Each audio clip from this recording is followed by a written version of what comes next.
Handa na ba ang inyong mga puso para sa isang kwentong susubok sa inyong pananaw tungkol sa pag-ibig at pagsasakripisyo?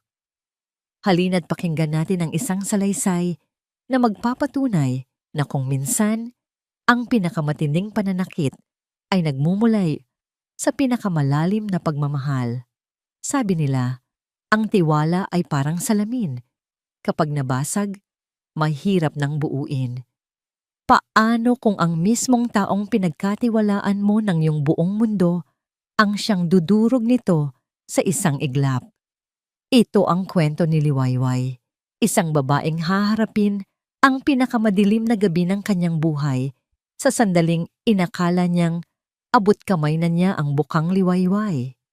Ang amoy ng nilulutong adobo ay parang isang mainit na yakap na bumalot sa bawat sulok ng malaking bahay. Para kay Liwayway Salcedo, ang aroma na yon ay amoy ng pag-asa. Maingat niyang inayos ang 2 plato sa hapagkainan, pinatungan ng kubyertos na nakabalot sa puting tela at naglagay ng isang maliit na florera na may iisang puting rosas sa gitna. Perpekto. Isang matamis na ngiti ang gumuhit sa kanyang mga labi habang dahan-dahan niyang hinaplos ang kanyang bahagyang umuumbok na tiyan. Sa loob ng 2 taon nilang pagsasama ni Bughaw Montenegro, bilang mag-asawang ipinagkasundo lamang, ito ang unang pagkakataon na naramdaman niyang mayroon silang tunay na pag-asa para maging isang pamilya. Anak! Bulong niya sa sarili. Ang kanyang boses ay puno ng lambing. Mamaya, malalaman na ng papa mo na nandito ka. Sigurado akong matutuwa siya. Sigurado akong magbabago na ang lahat. Sa loob ng kanyang bulsa, mahigpit niyang hinawakan ng isang maliit na bagay. Ang pregnancy test na may 2 malinaw na pulang guhit. Ito ang kanyang sorpresa. Ito ang kanyang alas. Ito ang magiging tulay na sa wakas ay magdudugtong sa malawak na bangin sa pagitan nila ng kanyang asawa. Si Bughaw ay palaging isang pader na yelo. Malamig, mailap, at tila hindi kayang abutin. Ang kanilang pagsasama ay nagsimula sa isang pagkakamali. Isang gabing pareho silang lasing na nauwi sa isang kasal na inayos ng kanilang mga pamilya para pagtakpan ang kahihiyan. Mula noon, si Bughay ay naging isang estranghero na kasama niya sa iisang bubong. Ngunit sa kabila ng lamig nito, hindi nawala ang pag-asa sa puso ni Liwayway. Naniniwala siyang sa ilalim ng matigas na panlabas na anyo nito ay may pusong naghihintay lang na buksan. At ang kanilang anak ang magiging susi. Narinig niya ang ugong ng sasakyan sa garahe. Napatalon ang kanyang puso sa tuwa at kaba. Ito na. Huminga siya ng malalim, pinakalma ang sarili, at sinalubong ang pagdating ng asawa na may pinakamatamis na ngiti. Bumukas ang pinto at pumasok si Bughaw. Gaya ng dati, dala niya sa loob ng bahay ang lamig ng gabi. Ang kanyang tindig ay matikas sa suot nitong mamahaling suit, ngunit ang kanyang muka ay walang emosyon. Dumiretso ang tingin niya, hindi man lang siya tinapunan ng sulyap. Ang ngiti ni Liwayway ay unti-unting naglaho. Bughaw, malambing niyang bati. Mabutit nakauwi ka na. Nagluto ako ng paborito mo. Halika, kumain na tayo. Pero hindi siya pinansin ni Bughaw. Naglakad ito patungo sa bar at nagsalin ng alak sa isang baso. Tinalikuran siya nito na parang hindi siya narinig, na parang hindi siya umiiral. Isang kirot ang gumuhit sa puso ni Liwayway, pero pilit niya itong iwinaksi. Huwag ngayon, Liwayway. Huwag kang panghinaan ng loob. May sorpresa ako sa'yo. Sabi niya, sinusubukang panatilihing masigla ang kanyang boses. Doon lang lumingon si Bughaw, ngunit ang mga mata nito ay hindi nagpakita ng interes, kundi ng pagod at inis. Walang sabi-sabi, naglakad ito patungo sa mesa, ngunit hindi para umupo at kumain. May kinuha ito mula sa briefcase nito, isang brown na envelope. Walang pakundangan niya itong inihagis sa ibabaw ng mesa. Dahan-dahan itong dumulaas sa makinis na kahoy at huminto mismo sa tapat ng plato ni Liwayway. Napakunot ang noo niya. Ano? Ano ito? Buksan mo, utos ni Bughaw. Ang boses niya ay kasing lamig ng yelo. Nanginginig ang mga kamay ni Liwayway habang inaabot ang envelope. Bawat hibla ng kanyang katawan ay sumisigaw ng babala. Pagbukas niya rito, isang makapal na papel ang kanyang nakita. Binasa niya ang mga unang salita na nakasulat sa itaas. Petition for annulment. Ang mundo ni Liwayway ay huminto sa pag-ikot. Ang amoy ng adobo na kaninay, tila isang yakap ay ngayon ay parang lason na sumasakal sa kanya. Paulit-ulit niyang binasa ang mga salita. Umaasang nagkamali lang siya ng basa. Ngunit malinaw na malinaw ang mga ito. Annulment. Pagpapawalang bisa ng kasal. Bakit? Ito lang ang salitang nagawa niyang ibulong. Ang kanyang lalamunan ay tila pinipiga. Hindi sumagot si Bughaw. Uminom ito mula sa kanyang baso. Kasabay noon, umilaw ang cellphone nito na naiwan sa mesa. Nakita ni Liwayway ang larawan sa screen. Isang larawan ni Bughaw na may kasamang ibang babae. Isang magandang babae na nakangiti ng malapad. At si Bughaw, kahit hindi nakangiti, ay may kakaibang kislap sa mga mata na hindi pa niya kailanman nakita. Ang pangalan sa ilalim ng larawan, Dalisay Reyes. Ito na ang huling dagok. Ang katotohanang sumampal sa kanya ng buong lakas, ang lahat ng kanyang pag-asa, ang lahat ng kanyang pangarap para sa kanilang pamilya ay gumuho sa isang iglap. Ang papel sa kanyang kamay at ang larawan sa telepono. Ito ang sagot sa lahat. Tumingin siya kay Bughaw. Ang kanyang mga mata ay naghahanap ng kahit anong paliwanag, kahit isang hibla ng pagsisisi. Ngunit wala. Ang nakita lang niya ay isang mukhang sarado na. Isang estrangherong hindi na niya kailanman makikilala. Pirmahan mo na lang, sabi ni Bughaw, bago siya muling tinalikuran at nagsimulang maglakad paakyat sa hagdanan. Naramdaman ni Liwayway na nanghina ang kanyang mga tuhod. Ang kanyang kamay ay bumitaw sa papel, kasabay ng pagbagsak ng kanyang katawan sa malamig na sahig. Ang isa niyang kamay ay automatikong napahawak sa kanyang bulsa. Doon kung nasaan ang pregnancy test, ang simbolo ng isang pangarap na ngayon ay isa ng bangungot. Ang sakit ay napakatindi, parang isang punyal na bumaon ng malalim sa kanyang puso at paulit-ulit na ipinilipit. Napahagulgol siya nang walang tunog. Doon, sa sahig ng kanilang tahanan, sa gitna ng hapunang inihanda niya, nang may pagmamahal, gumuho ang mundo ni Liwayway. At si Bughaw, ang lalaking pinangarap niyang maging ama ng kanyang anak, ay nagpatuloy lang sa pag-akyat, hindi man lang lumingon pabalik. Ang katahimikan na naiwan sa pag-alis ni Bughaw ay mas nakakabingi kaysa sa kahit anong sigaw. Ilang minuto, o baka oras, na si Liwayway ay nanatiling nakaluhod sa sahig. Ang kanyang mga luha ay natuyo na sa kanyang pisngi, nag-iwan ng malalamig na bakas. Ang hapunan na inihanda niya ay lumamig na, at ang puting rosas sa florera ay tila nagsimula ng malanta, nakikiramay sa kanyang wasak na puso. Wala na siyang maramdaman. Manhid. Ang tindi ng sakit ay lumampas na sa puntong kaya niya itong iproseso. Ang isip niya ay isang blankong papel, maliban sa paulit-ulit na imahe ng mga salitang annulment at ang nangiti ng babaeng nagngangalang Dalisay. Isang tunog ang pumunit sa katahimikan, ang marahang pagsara ng pinto ng kanilang silid sa itaas.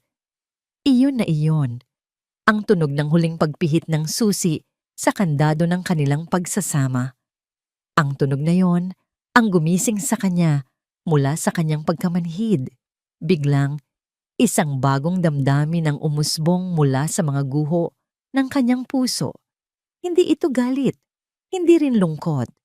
Ito ay isang primal na pangangailangan. Ang pangangailangang tumakas, kailangan niyang umalis, kailangan niyang ilayo ang sarili niya at ang munting buhay sa loob niya Mula sa lason ng bahay na ito, dahan-dahan siyang tumayo. Ang kanyang mga binti ay nanginginig, ngunit ang kanyang mga mata ay mayroon ng bagong determinasyon. Hindi na siya iiyak. Tapos na ang pag-iyak. Parang isang anino. Gumalaw siya sa dilim. Hindi niya binuksan ang mga ilaw. Sa liwanag lang ng buwan na tumatagos sa bintana, pumanhik siya sa hagdanan. Bawat hakbang ay maingat para hindi makalikha ng ingay. Nilampasan niya ang kanilang silid. Ang silid na yon ay hindi na kanya. Pumasok siya sa guest room at kinuha ang isang maliit na maleta. Nagsimula siyang mag-impake. Hindi na siya nag-isip. Ang mga kamay niya ay kusa ng gumagalaw. Kinukuha lang ang mga bagay na talagang kailangan. Isang pares ng pantalon, ilang t-shirt, ang kanyang sipilyo. Nahinto ang kanyang kamay nang mahawakan niya ang isang damit. Isang lumang t-shirt ni Bughaw na madalas niyang gawing pantulog. Bigla niyang naamoy ang pamilyar na pabango nito. Isang alaala ang mabilis na pumasok sa isip niya. Isang gabi, ilang buwan na ang nakalipas nang magising siyang nilalamig at walang salitang kinumutan siya nito bago bumalik sa pagtulog. Iyon ay isa sa mga napakabihirang pagkakataon na naramdaman niyang may pakialam ito. Ngunit ang alaala ay isa na ngayong tinik. Buong ngit-ngit niyang kinuyumos ang damit sa kanyang palad at ibinato iyon sa pinakasulok ng silid. Hindi niya kailangan ng mga kasinungalingan. Sunod niyang nakita ang isang picture frame sa tabi ng kama, ang kanilang wedding picture. Pareho silang nakatingin sa kamera, ngunit hindi sa isa't isa. Mukha silang dalawang estrangherong pinilit na magtabi. Kinuha niya ito, at sa halip na basagin, marahan niya itong itinabingi, pinaharap sa pader. Isang tahimik na pagtatakwil sa lahat ng pinagsamahan nila. Bago isara ang maleta, ang mga mata niya ay napako sa kanyang kamay. Sa kanyang palasingsingan, kumikinang ang kanilang wedding ring. Simple lang ito, ngunit mabigat. Hindi sa presyo, kundi sa lahat ng bigong pangako na kinakatawan nito. Dahan-dahan niya itong hinubad. Ang lamig ng ginto ay napalitan ng lamig ng hangin sa kanyang balat. Naglakad siya pabalik sa pinto ng master's bedroom na bahagyang nakaawang pa rin. Hindi siya pumasok. Inabot lang niya ang kanyang kamay at maingat na ipinatong ang singsing sa ibabaw ng bedside table ni Bughaw, sa tabi mismo ng alarm clock nito. Para siguradong ito ang una niyang makikita sa kanyang paggising. Wala nang liham, wala nang paliwanag. Ang singsing na yon ang kanyang huling salita, ang kanyang paalam. Pikit mata niyang isinara ang pinto. Binitbit niya ang maliit na maleta at naglakad sa pasilyo na parang isang multo sa sarili niyang pamamahay. Pagbaba niya, natanaw niya ang hapagkainan, ang dalawang plato, ang nalamig na adobo, ang nalantang rosas, isang monumento ng kanyang kabiguan. Tinalikuran niya ito ng walang pag-aalinlangan. Ang pagpihit niya sa seradura ng pinto sa harap ay gumawa ng isang malakas na kalansing sa sobrang katahimikan ng bahay, isang tunog ng paglaya. Ang lamig ng gabi ang sumalubong sa kanya sa labas. Naglakad siya ng walang lingon likod. Bawat hakbang ay palayo sa buhay na kanyang binuo sa loob ng 2 taon. Hindi niya alam kung saan siya pupunta, basta kailangan niyang makalayo. Nakakita siya ng isang taxi na nagdaraan at walang atubili niya itong pinara. "Saan po tayo, ma'am?" tanong ng driver. "Sa bus terminal po," sagot niya. Ang boses ay bahagya lang lumabas, garalgal sa pinipigilang emosyon. Sa terminal, ang dami ng tao ay tila isang malaking alon na gustong lumamon sa kanya. Ngunit para kay Liwayway, ang pagiging isa sa mga mukhang walang pangalan ay isang kanlungan. Bumili siya ng tiket para sa huling biyahe ng bus patimog.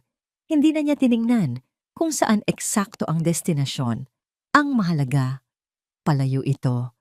Palayo sa lungsod ng Taladiwa. Palayo kay Bughaw. Sa loob ng bus, sumandal siya sa malamig na salamin ng bintana. Ang mga ilaw ng siyudad ay dumaan sa kanyang paningin na parang mga makukulay na guhit, binubura ng bilis ng kanilang pag-usad. Bawat ilaw ay isang alaala na pilit niyang winawaksi. Ang parke, kung saan sila minsan naglakad ng tahimik. Ang restaurant kung saan ipinakilala sa kanya si Bughaw. Ang tulay na dinaanan nila pauwi mula sa kanilang kasal na walang kagalakan. Ngayon, ang lahat ng yon ay mga tanawin na lang na iniiwan niya sa kanyang likuran. Ipinikit niya ang kanyang mga mata at isang huling luha ang pumatak. Ngunit hindi na ito luha ng sakit, kundi luha ng paalam. Sa pagod ng katawan at bigat ng dibdib, dinala siya ng antok sa isang mahimbing na pagkakatulog. Nagising si Liwayway nang maramdaman niyang huminto ang bus at ang sikat ng araw ay nagsisimula nang sumilip sa abot tanaw. Huling hinto na po. Lahat ng pasahero, baba na. Sigaw ng konduktor. Tumingin siya sa labas at nakita ang isang arko na gawa sa kawayan. Nakasulat dito, "Maligayang pagdating sa probinsya ng Payapa." Kapayapaan. Ito ba ang naghihintay sa kanya rito? Bumaba siya ng bus. Dala ang kanyang maliit na maleta at ang bigat ng kanyang nakaraan. Ang hangin ay sariwa, may amoy ng dagat at ng basang lupa. Tumayo siya roon, sa gitna ng isang bayang hindi niya kilala, nag-iisa, ngunit hindi lubos na nag-iisa. Dahan-dahan niyang hinaplos ang kanyang tiyan. Ang araw ay sumisikat na, pinapahira ng ginto at kulay kahelang kalangitan. Isang bukang liwayway. Sa kabila ng lahat ng sakit, isang munting na pumangiti ang sumilay sa kanyang mga labi. Ito ang kanyang bukang liwayway. "Tayong dalawa na lang ngayon, anak ko." Bulong niya sa hangin. "Pangako, poprotektahan ka ni Mama." Ang lumipas na 5 taon sa probinsya ng Payapa ay parang isang mahabang panaginip para kay Liwayway. Isang panaginip na dahan-dahan na bumura sa bangungot na iniwan niya sa lungsod ng Taladiwa. Ang dating marangyang bahay ay napalitan ng isang maliit na kubo na ilang hakbang lang mula sa dalampasigan. Ang ingay ng siyudad ay napalitan ng ugong ng mga alon at huni ng mga ibon. Dito, sa simpleng buhay na ito, natagpuan niya ang kapayapaan na matagal nang ipinagkait sa kanya. At sa sentro ng kapayapaan na yon ay si Sinag. "Mama! Mama, tingnan mo!" Ang masiglang sigaw ng 5 taong gulang na bata, ang pumuno sa munting hardin nila. Lumabas si Liwayway mula sa kusina, may hawak na sandok at nakasuot ng kupas na duster, ngunit ang ngiti sa kanyang labi ay mas maningning pa sa araw. Nakaturo ang kanyang anak sa isang maliit na halaman. "May bulaklak na po, kulay dilaw." Umupo si Liwayway para maging kapantay ng anak. "Oo nga, anak, ang galing mo mag-alaga. Kaya siya namulaklak." Si Sinag Salcedo ang kanyang araw, ang kanyang sinag ng pag-asa. Mula sa pagiging isang mahiyaing sanggol, lumaki itong isang bibo at matalinong bata. Ang mga mata nito ay kasing kulay ng dagat. Isang pahiwatig ng pinagmulan nito na pilit tinatago ni Liwayway sa kaibuturan ng kanyang isip. Sa tuwing tinititigan niya ang kanyang anak, nakikita niya ang isang perpektong pinaghalong bersyon niya at niya.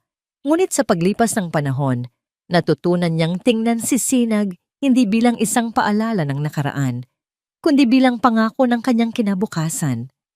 Ang kanilang mga araw ay simple at puno ng kaligayahan. Sa umaga, ihahatid niya si Sinag sa maliit na eskwelahan sa bayan.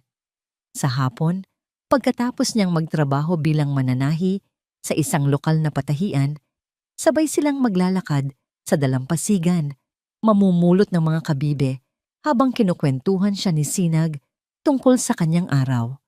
Sa gabi, bago matulog, mayroon silang isang ritual. Uupo sila sa duyan sa labas ng kanilang kubo at magbabasa ng libro si Liwayway. "Mama, basahin po natin ulit yung tungkol sa prinsipe na matapang." Hiling ni Sinag isang gabi, habang nakasandal ang ulo nito sa dibdib niya. Habang binabasa ni Liwayway ang kwento, hindi niya maiwasang mapaisip. Itinuturo niya sa kanyang anak ang tungkol sa mga matatapang na prinsipe. Ngunit sa totoong buhay, alam niyang ang mga prinsipe ay maaari ring maging halimaw na dudurog sa puso ng isang prinsesa. Ngunit iwinaksin niya ang isiping iyon. Ang nakaraan ay nakaraan. Ang mahalaga ay ang ngayon. Isang hapon, habang naglalaro sila sa bagong gawang palaruan sa plaza ng bayan, biglang nagtanong si Sinag, "Mama, lahat po ng kalaro ko, may papa. Ako po, nasaan ang papa ko?" Natigilan si Liwayway. Ito ang tanong na matagal na niyang kinatatakutan. Huminga siya ng malalim at niyakap ang anak. "Ang papa mo, nasa malayo siya, anak. Nasa isang malaking kastilyo. Babalik po ba siya?" Tanong ulit ng bata. Ang mga mata nito ay puno ng pag-asa. Isang kirot ang naramdaman ni Liwayway. "Hindi ko alam, Sinag. Pero kahit wala siya, nandito naman si Mama. 'Di ba? At mahal na mahal kita." Ngumiti si Sinag at niyakap siya pabalik. "Mahal na mahal din po kita, Mama." Sapat na yon para kay Liwayway. Sapat na ang kanilang dalawa. Ngunit ang kapayapaan ay sadyang marupok. Isang iglap lang at kaya itong mabasag. Isang maaraw na Sabado, mas masigla pa kaysa karaniwan si Sinag. Katatapos lang ng kanyang kaarawan at sabik na sabik siyang subukan ang kanyang bagong bolang regalo mula sa mga kapitbahay. Naglalaro siya kasama ang ibang mga bata sa palaruan habang si Liwayway ay nakaupo sa isang bangko, masayang pinapanood ang tawanan at habulan nila. "Mama, mas mataas pa!" Sigaw ni Sinag mula sa itaas ng isang mataas na slide. "Dahan-dahan lang, anak," paalala ni Liwayway. May ngiti sa kanyang labi. Isang saglit, ibinaling niya ang kanyang tingin para ayusin ang laman ng kanyang bag. Sa isang kisap mata, narinig niya ang tunog na magpapabago sa lahat. Hindi ang sigaw ng mga batang naglalaro. Hindi ang tawanan. Isang malakas na kalabog. Sinundan iyon ng isang nakabibinging katahimikan. Agad na napatingala si Liwayway. Ang puso niya ay tila umakyat sa kanyang lalamunan. Nakita niya ang ibang mga bata na nakatigil, nakaturo sa ilalim ng slide, at doon nakita niya ang anak niya. Nakahandusay sa lupa, hindi gumagalaw. Ang bagong bola ay gumugulong papalayo mula sa kanyang munting katawan. "Si Nene Sinag." Ang sigaw ni Liwayway ay puno ng pagkasindak. Tumakbo siya. Ang mundo sa paligid niya ay tila naglaho. Wala siyang ibang nakikita kundi ang kanyang anak. Inalog niya ito. "Anak, Sinag, gumising ka." Ngunit walang sagot. May dugo na dumadaloy mula sa ulo nito. Ang sumunod na mga pangyayari ay parang isang masamang panaginip. Ang pagpanik ng mga tao, ang tunog ng paparating na ambulansya, ang pagmamadali papunta sa maliit na ospital ng probinsya. Hawak-hawak niya ang kamay ng kanyang anak. Sa buong biyahe, paulit-ulit na ibinubulong ang pangalan nito. Sa ospital, ang bawat segundo ay parang isang oras. Sa wakas, lumabas ang isang doktor mula sa emergency room. Ang mukha nito ay seryoso. "Ginang Salcedo," panimula ng doktor, "stable na po ang anak ninyo sa ngayon, pero malubha ang kanyang kalagayan. Mayroon siyang internal bleeding sa ulo dahil sa lakas ng pagkakabagok. Kailangan niya ng agarang operasyon." Nakahinga ng bahagya si Liwayway.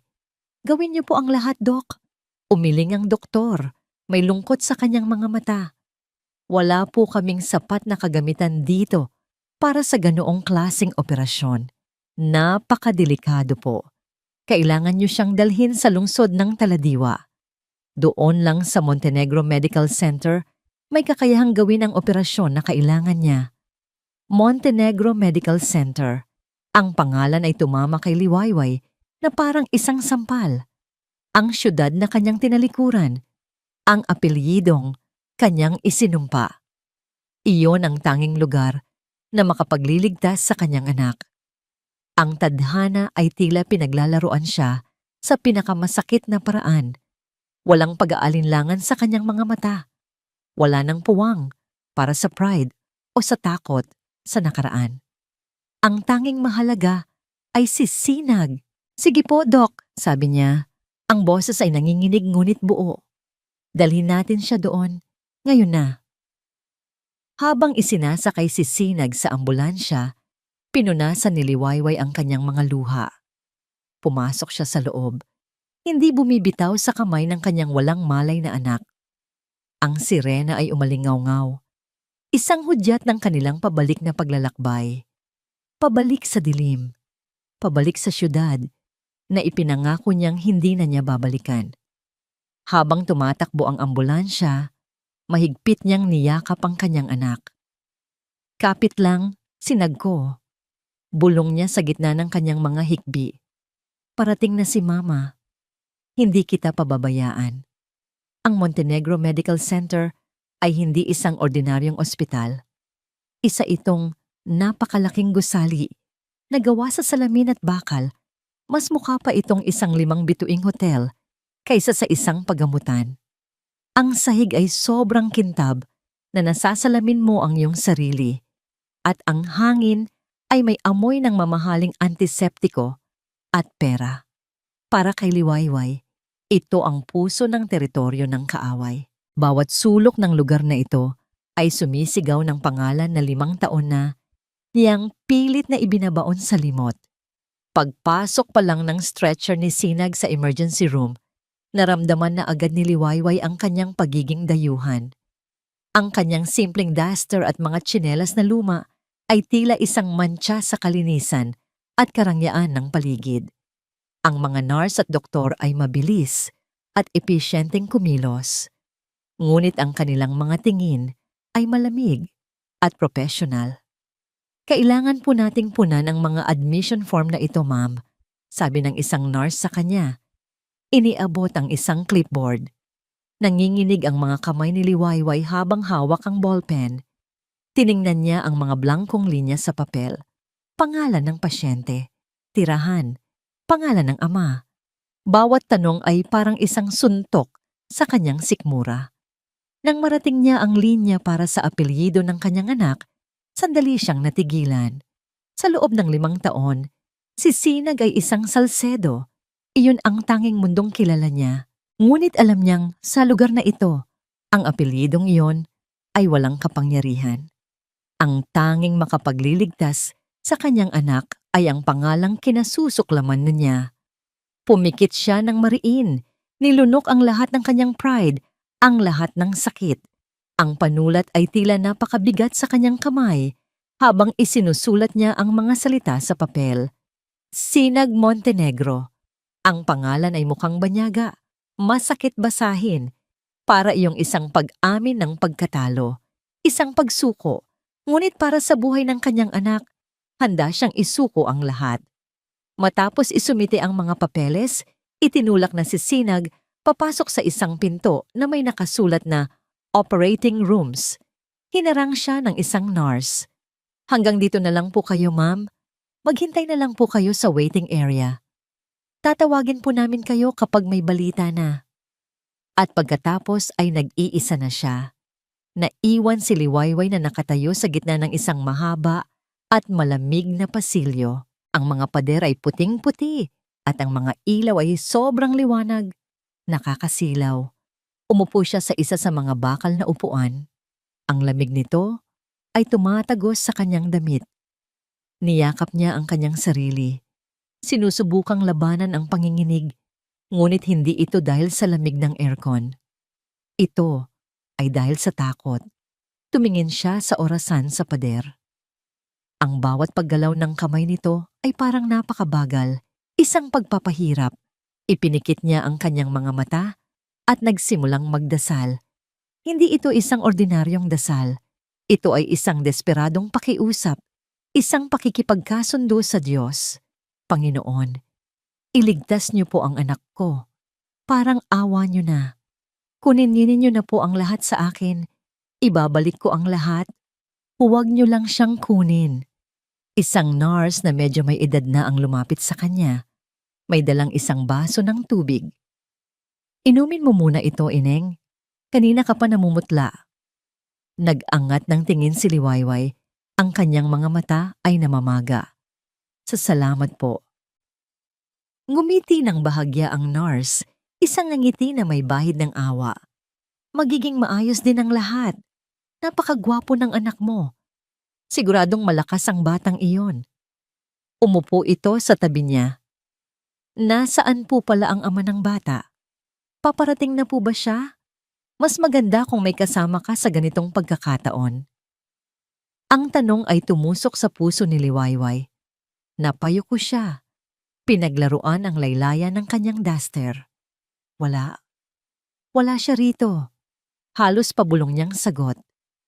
Hindi niya masabi ang katotohanan na ang ama ng kanyang anak ang nagmamay-ari ng mismong ospital na ito at malamang ay wala itong kamalay-malay na ang sarili nitong dugo at laman ay nakikipaglaban para sa buhay nito ilang metro lang ang layo. Tumingin sa kanya ang nurse ng may pag-unawa at habag bago tumayo. Sige, babalik na ako sa loob. Manalig ka lang. Naiwan siyang muli sa kanyang kalungkutan. Mas ramdam niya ngayon ang kanyang pag-iisa. Siya laban sa buong mundo. Ilang sandali pa, isang tunog ang bumasag sa katahimikan ng pasilyo. Ang tunog ng mabibigat at pamilyar na yabag na papalapit mula sa dulo. Mabilis. May diin. Isang lakad na puno ng awtoridad at pagmamadali. Tila huminto ang pagtibok ng puso ni Liwayway. Nanlamig ang buo niyang katawan. Ayaw niyang lumingon. Ayaw niyang itaas ang kanyang tingin. Dahil kahit hindi pa niya nakikita, alam na alam ng bawat himaymay ng kanyang pagkatao kung kanino ang mga yabag na yon. Ngunit ang mga yabag ay huminto mismo sa kanyang harapan. Nakita niya mula sa gilid ng kanyang mga mata ang isang pares ng mamahaling sapatos na katad. Pagkatapos ay ang perpektong plansadong slacks ng isang business suit. Ang pamilyar na tindig na minsan ay naging sentro ng kanyang mga pangarap at bangungot. Wala na siyang pagpipilian. Dahan-dahan, itinaas niya ang kanyang nanginginig na tingin at sinalubong ang mga matang 5 taon na niyang pilit kinakalimutan. Si Bughaw. The proposal is unacceptable. Revise the numbers and have it on my desk by morning. We're done here.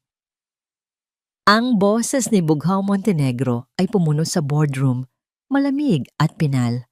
Walang nangahas na tumutol.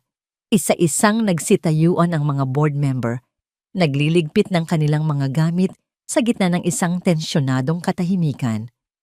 Para kay Bughaw, isa lang itong ordinaryong araw. Mga desisyon na nagkakahalaga ng milyon-milyon, mga taong kailangan niyang kontrolin, isang imperyong kailangan niyang patakbuhin. 5 taon na ang lumipas mula nang huli niyang makita si Liwayway. At sa 5 taon na yon, ibinaon niya ang sarili sa trabaho. Ang trabaho ay simple. May mga patakaran. May lohika. Hindi tulad ng puso. Ang pagiging abala ang naging kanyang sandata laban sa mga alaala. Biglang nag-vibrate ang kanyang personal na telepono. Isang tunog na hindi niya pinapansin sa gitna ng meeting. Ngunit nang makita niya ang pangalan sa screen, ang head administrator ng Montenegro Medical Center, agad niya itong sinagot. What is it? Sagot niya. Ang boses ay may bahid ng inis dahil sa abala. Sir Bughaw, pasensya na po sa istorbo, sabi ng nanginginig na boses sa kabilang linya. Mayroon po kasing emergency. Isang pasyente ang isinugod dito. Isang bata. Montenegro po ang apelyido. Napakunot ang noo ni Bughaw. Anong Montenegro? Sino sa mga pinsan ko? Hindi po kami sigurado, sir. Pero kritikal po ang kondisyon. Kailangan ng agarang operasyon. Ang pangalan po ng bata ay Sinag Montenegro. Sinag. Walang sinag sa kanilang angkan. Isang pagkakamali lang siguro. Fine. Give him the best care. I'll handle the expenses, sabi niya. Handa nang ibaba ang telepono. Pero sir, pagpapatuloy ng administrator, Ang nagdala po sa kanya rito, ang sabi niya, siya po ang ina. Isang pakiramdam ng pagkabahala ang nagsimulang gumapang sa ugat ni Bughaw. Who is she? Nag-atubili ang administrator. Ang pangalan po na ibinigay niya ay Liwayway Salcedo. Iyo ang pangalan ay parang isang bombang sumabog sa loob ng kanyang isipan. Liwayway. Sa loob ng 5 taon, ang pangalang iyon ay isang multo na pilit niyang tinatakbuhan. At ngayon, narito ito. Sa kanyang ospital, may dalang isang batang Montenegro. I'm on my way, sabi niya. Bago ibaba ang tawag, ang biyahe papuntang ospital ay malabo sa kanyang isipan. Ang tanging malinaw ay ang pagtibok ng kanyang puso, mas mabilis kaysa karaniwan. Pagkalito, pagtataka, at isang damdaming hindi niya pinangalanan. Takot. Pagdating niya sa ospital, ang mga empleyado ay yumuyuko sa kanyang pagdaan, ngunit hindi niya sila pinansin. Ang kanyang mga mata ay nakatuon lang sa dulo ng mahabang pasilyo, kung saan may isang babaeng nakaupo, nakayuko, mukhang basahan sa gitna ng karangyaan ng lugar. Habang papalapit siya, nakikita niya ang pagbabago. Ang liwayway na iniwan niya ay may sigla sa mga mata. Kahit na malungkot, ang babaeng nasa harapan niya ngayon ay payat. Ang balat ay bahagyang sinunog ng araw, at ang kanyang mga mata ay puno ng pagod at pag-aalala. Ngunit siya pa rin iyon, ang babaeng asawa niya, ang babaeng tinalikuran niya. Tumigil siya sa harapan niya. Nakita niya ang pagkabigla sa mga mata nito nang mag-angat ito ng tingin. At sa isang saglit, ang lahat ng pader na itinayo niya sa paligid ng kanyang puso ay nanginig. Bago pa man siya makapagsalita, isang doktor ang lumabas mula sa operating room. Mr. Montenegro, mabuti po at nandito na kayo. Hindi inalis ni Bughaw ang kanyang tingin kay Liwayway na ngayon ay nakatayo na, parang isang hayop na nasukol. How is he? Tanong niya sa doktor. Ang boses ay mababa at puno ng awtoridad.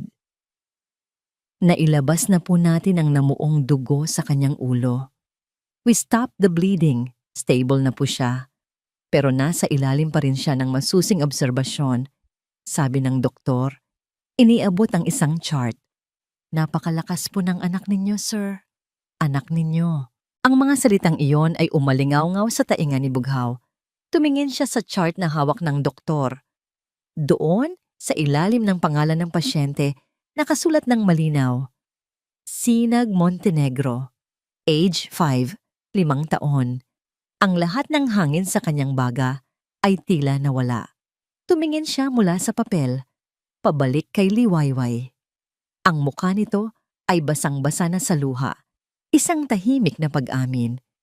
Gusto niyo po ba siyang makita? Sir? Tanong ng doktor. Maari niyo na po siyang silipin sa recovery room. Parang isang robot na walang sariling isip, tumango si Bughaw at sumunod sa doktor. Bahagyang binuksan ng doktor ang pinto. Saglit lang po. Sumilip si Bughaw sa loob. Sa gitna ng mga makinang tumutunog, sa ibabaw ng isang malaking kama, may isang maliit na bata. Ang ulo nito ay may benda at ang mukha ay maputla. At nang sandaling iyon, ang mundo ni Bughaw Montenegro ay gumuho. Ang mukha ng bata, ang hugis ng kanyang mga kilay, ang kanyang ilong, ang kanyang bibig, para siyang tumitingin sa isang salamin na nagbabalik sa kanya sa nakaraan. Para siyang nakatingin sa sarili niyang litrato noong bata pa siya. Ito ay siya, sa isang maliit na bersyon. Isinara niya ang pinto, ang kanyang mga kamay ay nanginginig sa unang pagkakataon sa loob ng maraming taon. Dahan-dahan siyang lumingon at hinarap si Liwayway na nakatayo pa rin doon, umiiyak ng walang tunog. Ang lahat ng pagkalito at pagkabigla ay biglang nag-apoy at naging isang nagngangalit na damdamin. Galit, isang dalisay at nag-uumapaw na galit na Ipinanganak mula sa sakit ng 5 taong ninakaw sa kanya. Hinakbang niya ang distansya sa pagitan nila hanggang sa halos magkadikit na sila. Ang kanyang malamig na maskara ay tuluyan ng nabasag, nag-iwan ng isang mukhang puno ng sakit at pagtataksil.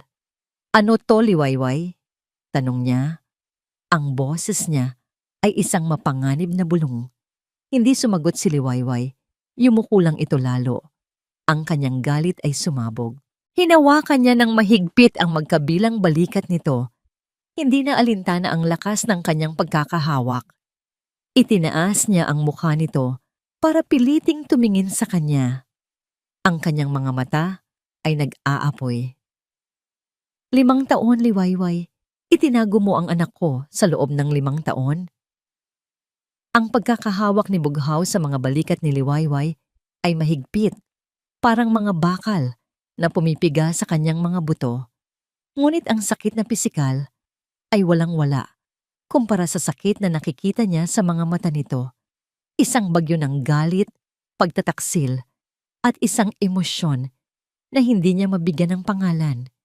Isang bagay na halos kamukha ng desperasyon. "Bitiwan mo ako," pakiusap ni Liwayway. Ang boses niya ay nanginginig. Parang natauhan, biglang binitawan siya ni Bughaw na parabang napaso. Humakbang ito paatras. Hinilamos ang sariling mukha na puno ng pagkabagabag. Ngunit ang galit sa mga mata nito ay hindi nawala. 5 taon. Ulit nito. Mas mahina na ngayon. Ngunit mas may diin. "Anong karapatan mo?" "Karapatan?" Nahanap ni Liwayway ang kanyang boses at kasama nito ang galit na matagal na niyang itinatago. "Anong karapatan ang pinagsasabi mo? Ikaw ang nagtulak sa akin palayo. Ikaw ang nagbigay sa akin ng annulment papers sa mismong gabing sasabihin ko sanang magiging ama ka na. Ikaw ang pumili sa ibang babae." Natigilan si Bughaw sa kanyang mga sinabi, ngunit mabilis na nagbalik ang tigas sa kanyang mukha. Hindi siya sumagot sa mga akusasyon niya. Sa halip, ibinaling niya ang kanyang atensyon sa isang dumaraang nurse. Ihanda ang VIP suite sa 12th floor. Ilipat ang pasyente doon kapag pinayagan na ng doktor. Utos niya, ang boses ay puno na ulit ng awtoridad na kinasanayan. Pero sinubukan ni Liwayway na tumutol. He is a Montenegro. Putol ni Bughaw. Tinitigan siya ng may pagbabanta. He will get the best care at hindi ka aalis sa tabi niya. Maliwanag. Walang nagawa si Liwayway kundi tumango. Kahit gaano niya kinasusuklaman ang sitwasyon, alam niyang tama si Bughaw. Para ito sa kapakanan ni Sinag. Kinabukasan, inilipat si Sinag sa isang silid na mas malaki pa sa buong kubo nila sa Payapa. Mayroon itong sariling sala, isang malawak na bintanang salamin na tanaw ang buong syudad, at mga kagamitang mukhang hindi pa nagagamit. Para kay Liwayway, isa itong magandang kulungan. At si Bughaw ang kanyang bantay. Hindi ito umalis. Nakaupo lang ito sa isang sofa sa sulok ng silid, abala sa kanyang laptop o sa walang katapusang mga tawag sa telepono. Ngunit nararamdaman ni Liwayway ang mga mata nito sa kanya. Sa bawat galaw niya, ang presensya nito ay mabigat, nakakasakal. Nang sa wakas ay magising si Sinag, ang unang hinanap ng mga mata nito ay si Liwayway. "Mama," mahinang tawag nito. Agad na lumapit si Liwayway, hinawakan ng kamay ng anak. "Nandito lang si Mama, anak. Huwag kang mag-alala." Napansin ni Sinag ang malaking figura sa sulok ng silid. Kumapit ito ng mahigpit kay Liwayway. "Mama, sino po siya?" tanong nito. May takot sa kanyang munting boses. Ang tanong ay parang isang punyal sa magkabilang dibdib ni Liwayway at Bughaw. Nakita ni Liwayway ang sakit na dumaan sa mga mata ni Bughaw bago ito muling naging malamig. Tumayo si Bughaw at dahan-dahang lumapit. Sinubukan niyang ngumiti, ngunit mukha itong pilit at hindi sanay. "Hello, Sinag," sabi niya. Ang kanyang malalim na boses ay pilit na pinapakalma. Ako si Tito Bughaw mo. Hindi sumagot si Sinag, mas lalo lang nagtago sa likod ng kanyang ina. Naiintindihan ni Liwayway ang nararamdaman ni Sinag. Ang lalaking ito ay isang estranghero, isang malaki at nakakatakot na estranghero. At para kay Liwayway, ang makita silang magkaharap ay isang masakit na tanawin. Sila ay mag-ama, ngunit isang malaking pader ang nakapaggitan sa kanila. Isang pader na siya mismo ang nagtayo. Sa mga sumunod na araw, sinusubukan ni Bughaw na lumapit, ngunit sa bawat pagkakataon, laging may hadlang. Isang araw, nagdala ito ng isang mamahaling laruang robot. Tinanggap ito ni Sinag, pero hindi niya ito pinansin. Sa ibang araw, sinubukan nitong magbasa ng kwento, pero kay Liwayway pa rin humiling si Sinag na magbasa para sa kanya.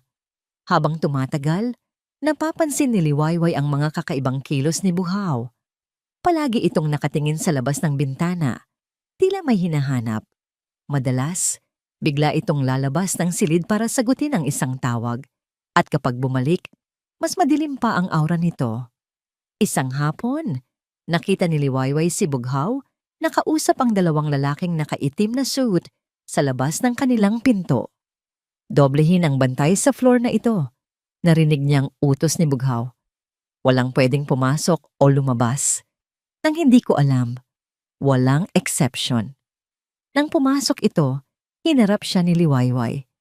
Ano na naman ito, Bughaw? Bakit kailangan ng mga gwardiya? Ginagawa mo kaming mga preso. Pinoprotektahan ko kayo. Sagot nito, ang mga mata ay seryoso. Pinoprotektahan o kinokontrol? Baka nakakalimutan mo, wala ka ng karapatan sa amin. May anak ako sa silid na ito, Liwayway. Iyon ang nag-iisang karapatan na kailangan ko. Sagot nito nang may diin. Ang tensyon sa pagitan nila ay halos hinihiwa na ng kutsilyo. Bawat pag-uusap ay nauuwi sa sigawan. Bawat sulyap ay puno ng mga akusasyon na hindi masabi. Isang gabi, habang mahimbing na natutulog si Sinag, hindi na natiis ni Liwayway ang pakiramdam na nakakulong.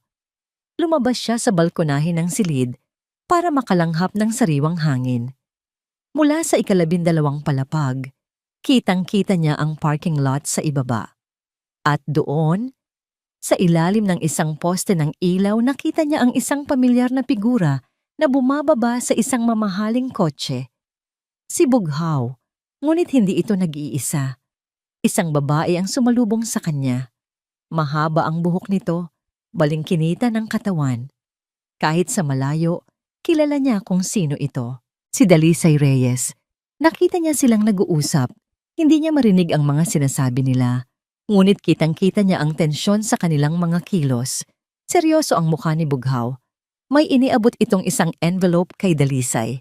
Pagkatapos ng ilang sandali, umalis na ang babae at naiwan si Bughaw na nakatayo roon, nakatingala sa direksyon ng bintana ng kanilang silid.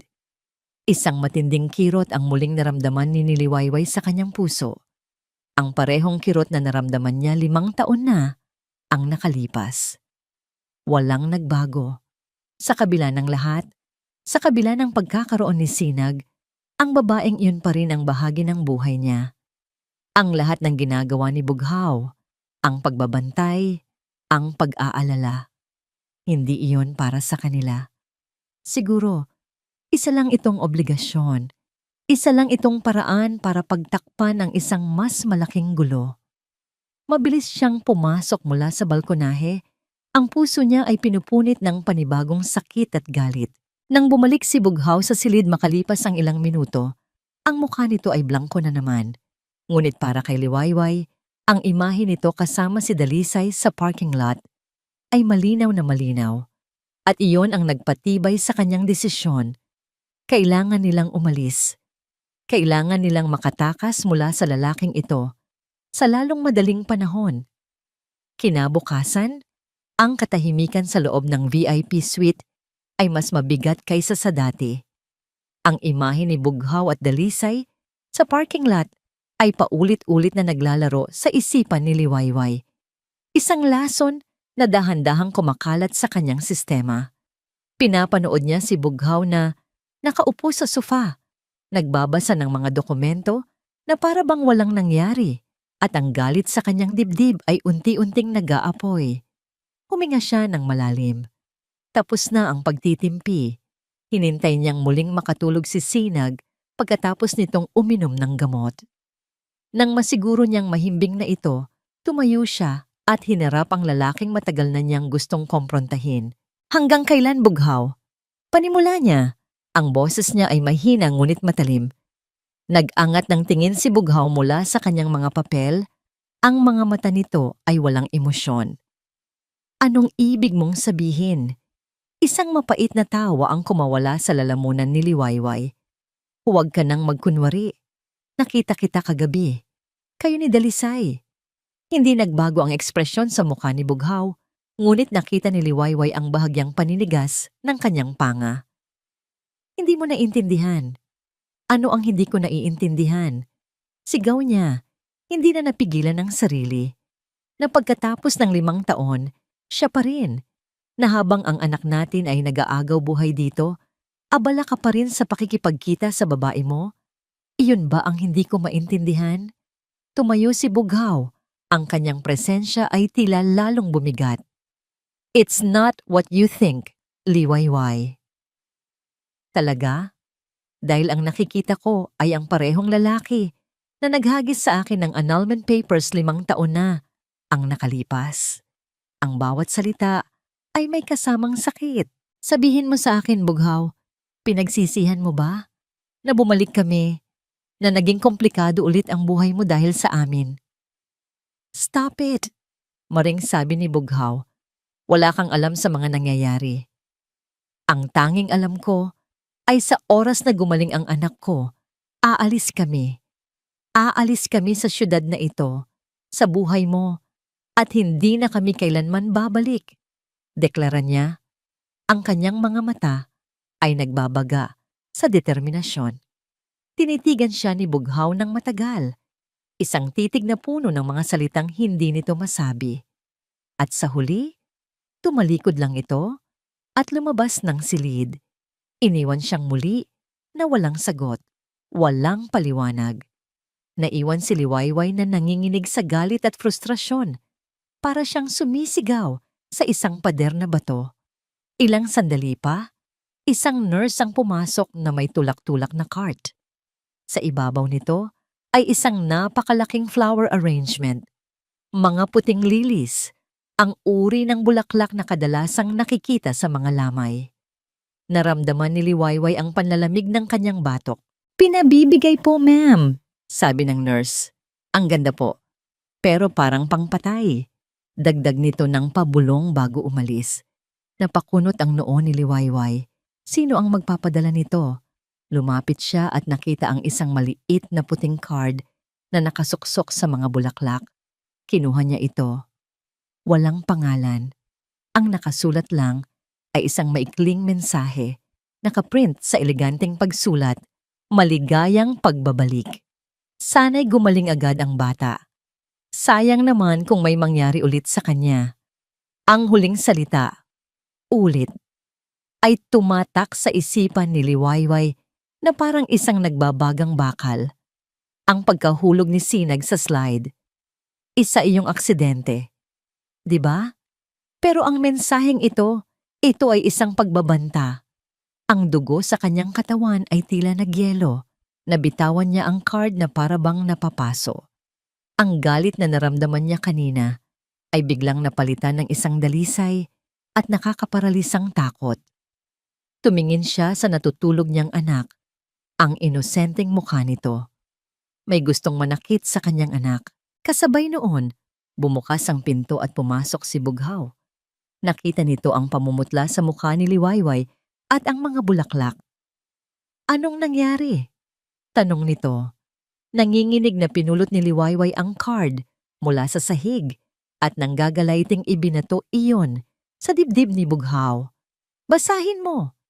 Sigaw niya, ang kanyang boses ay basag na sa takot. Sino ang mga kaaway mo, Bughaw? Anong klaseng maduming negosyo ang pinasok mo na pati ang inosente kong anak ay dinadamay nila? Ito ba ang dahilan kung bakit ka nakikipagkita kay Dalisay? Dahil sa mga gulo mo? Dahil sa'yo? Nasa panganib ang buhay ni Sinag. Kinuha ni Bughaw ang card. Habang binabasa niya ang mensahe, nakita ni Liwayway ang pagbabagong hindi pa niya kailanman nasaksihan.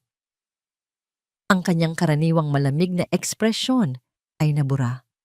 Napalitan ito ng isang itsurang hindi maipinta, isang nakakakilabot na pinaghalong galit at purong takot.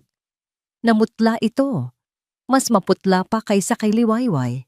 Ang mga mata nito ay nanlaki, hindi sa gulat, kundi sa isang matinding pangamba na tila matagal na nitong inaasahan.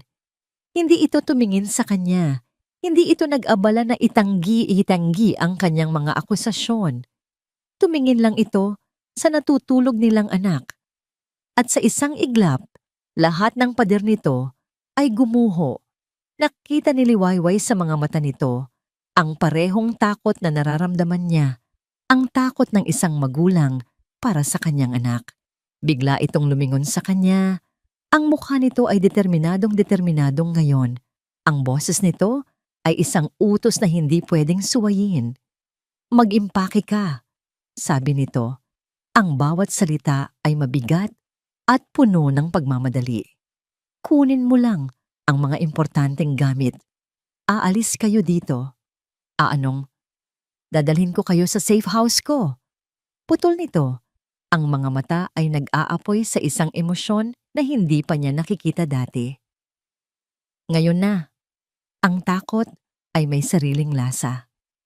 Para kay Bughaw, ito ay lasang abo sa kanyang dila. Mula nang mabasa niya ang mensahe sa card, isang pamilyar na kilabot ang muling gumapang sa kanyang sistema. Ang parehong kilabot na naramdaman niya 5 taon na ang nakalipas. Ang takot na yon ang nagtulak sa kanya na sirain ang sarili niyang pamilya noon. At ngayon, ang takot na yon ang nag-iisang bagay na nagpapatakbo sa kanya. Mas mabilis. Utos niya sa kanyang mga tauhan habang maingat nilang inililipat si Sinag mula sa hospital bed patungo sa isang stretcher na pang-transport. Hindi niya tinitingnan si Liwayway. Hindi niya kaya. Alam niyang kung titingnan niya ang mga mata nitong puno ng galit at pagkalito, bibigay siya. At ngayon, hindi siya pwedeng bumigay. Kailangan niyang maging bato. Kailangan niyang maging pader. Ang biyahe patungo sa penthouse ay mabilis at tahimik. Ginamit nila ang isang pribadong service elevator at mga pasilyong hindi dinadaanan ng mga tao. Ang buong operasyon ay parang isang military extraction. At siya ang general na nagbibigay ng mga utos. Ito lang ang alam niyang paraan para labanan ang helplessness, ang kumilos, ang magplano, ang kontrolin ang bawat detalye. Ang penthouse ay nasa tuktok ng isang gusaling pag-aari rin niya. Ito ang kanyang kuta. Floor-to-ceiling na mga bintanang bulletproof, isang state-of-the-art na security system, at mga gwardiyang pinagkakatiwalaan niya sa bawat palapag. Dito, ligtas sila. Ngunit habang pinapanood niyang ilatag si Sinag sa malaking kama sa master's bedroom, alam niyang ang pisikal na seguridad ay hindi sapat. Tumingin siya kay Liwayway. Nakatayo ito sa gitna ng malawak na sala, nakatingin sa labas ng bintana, kung saan tanaw ang kumikinang na mga ilaw ng lungsod ng Taladiwa. Mukha itong isang ibon na ikinulong sa isang gintong hawla. Nakikita niya ang pagkasuklam nito sa lugar, sa sitwasyon, sa kanya. At bawat tahimik na akusasyon sa mga mata nito ay parang isang karayom na tumutusok sa kanyang budhi. Bughaw, nagsalita ito, hindi lumilingon. Kailangan kong malaman ang totoo. Lumapit siya, ngunit huminto ilang talampakan ang layo. Ang espasyo sa pagitan nila ay parang isang bangin. Ang tanging kailangan mong malaman ay ligtas kayo rito. Hindi yan sapat. Lumingon ito Ang kanyang boses ay puno ng pighati. Sino ang nagbabanta sa anak ko? Bakit? Gusto niyang sabihin. Gusto niyang isigaw ang pangalan ni Silangan Reyes. Gusto niyang ikwento ang tungkol sa kasalanan ng kanyang ama, ang paghihiganti ng isang pamilyang nawalan ng lahat. Ang banta ni Silangan, nasisirain nito ang lahat ng bagay na mamahalin niya. Ngunit alam niyang sa oras na banggitin niya ang pangalan na iyon, mas lalo lang silang mapapahamak. Si Silangan ay isang ahas, isang salita lang sa maling tao, at hindi ito mag-aatubiling tumuklaw. Hindi mo kailangang malaman ang mga detalye, sabi niya sa halip. Ang kanyang boses ay muling naging malamig at corporate. Ang kailangan mo lang gawin ay manatili dito at sumunod sa mga utos ko. Ang sakit sa mukha ni Liwayway ay napalitan ng galit. Yan ka na naman. Palaging mga utos, palaging mga pader. Hindi ka ba talaga marunong magtiwala? Nagtiwala ako noon, gusto niyang isagot. Nagtiwala akong kaya kong protektahan ka habang nasa tabi kita, pero muntik ka nang mapahamak, kaya't itinulak kita palayo. At iyon ang gagawin ko ulit. Ngunit wala siyang sinabi. Ang kanyang katahimikan ang naging sagot niya. Gabi. Mahimbing na natutulog si Sinag. Ang kanyang paghinga ay malalim at panatag. Pumasok si Bughaw sa silid para tingnan ito. Sa dilim, sa liwanag lang na nagmumula sa siwang ng pinto, pinagmasdan niya ang mukha ng kanyang anak. Dito, sa katahimikan ng gabi, nawawala ang general, nawawala ang CEO. Ang natitira ay isang ama. Dahan-dahan siyang lumuhod sa tabi ng kama. Inabot niya ang kanyang kamay at marahang hinaplos ang buhok ni Sinag. Napakaingat na hindi ito magising. 5 taon. 5 taon ng mga kaarawan na pinalampas niya. 5 taon ng mga unang salita. Mga unang hakbang. 5 taon na hindi na maibabalik. Isang mainit na likido ang namuo sa kanyang mga mata. Isang bagay na matagal na niyang kinalimutan kung paano gawin. Patawarin mo si Papa, anak. Bulong niya sa hangin. Babawi ako sa'yo. Pangako. Bughaw? Ang boses ni Liwayway mula sa pinto ay parang isang malakas na sampal na gumising sa kanya. Mabilis niyang binawi ang kanyang kamay at pinunasan ang kanyang mga mata. Agad siyang tumayo. At sa isang iglap, ang pader ay muling itinayo. Ang malambot na ama ay naglaho. Ang malamig na asawa ang muling humarap sa kanya.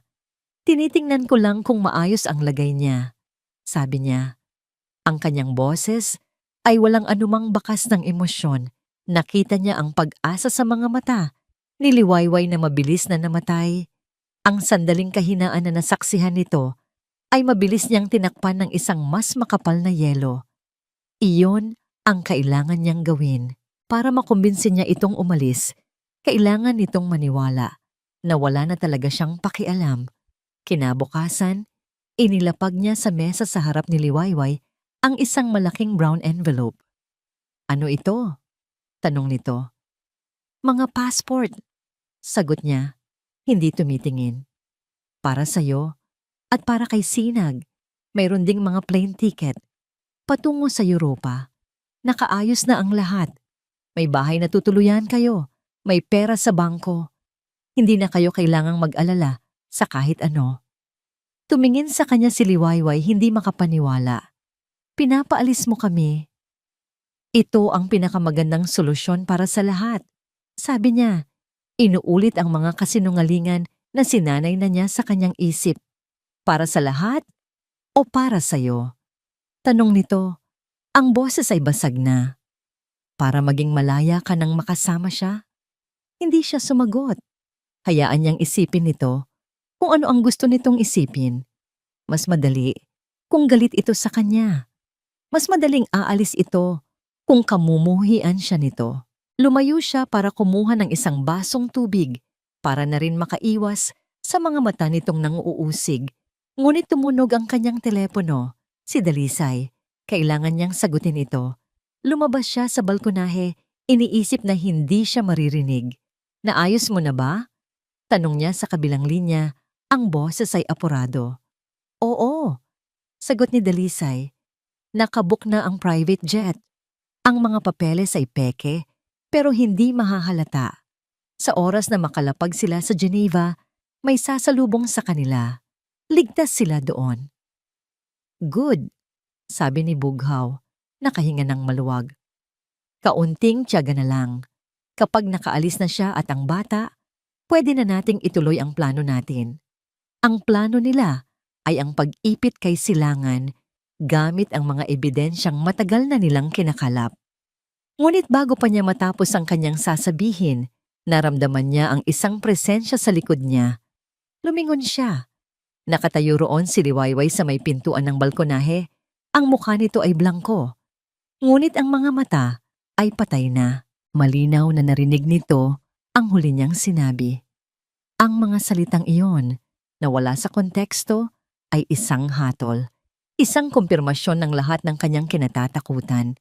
Nakita niya ang huling piraso ng pag-asa sa mga mata nito na tuluyang gumuho at naging abo. At alam ni Bughaw, sa kabila ng sakit na dumudurog sa kanyang dibdib, na nagtagumpay siya. Nasira na niya ang puso nito ng tuluyan. At marahil, iyon na ang magliligtas sa buhay nito. Kapag nakaalis na siya at ang bata, pwede na nating ituloy ang plano natin. Ang mga salita ni Bughaw ay hindi na umalis sa isipan ni Liwayway. Para itong isang sirang plaka, paulit-ulit na tumutugtog, bawat ulit ay mas malakas, mas masakit. Matapos niyang marinig iyon, hindi na siya nagsalita.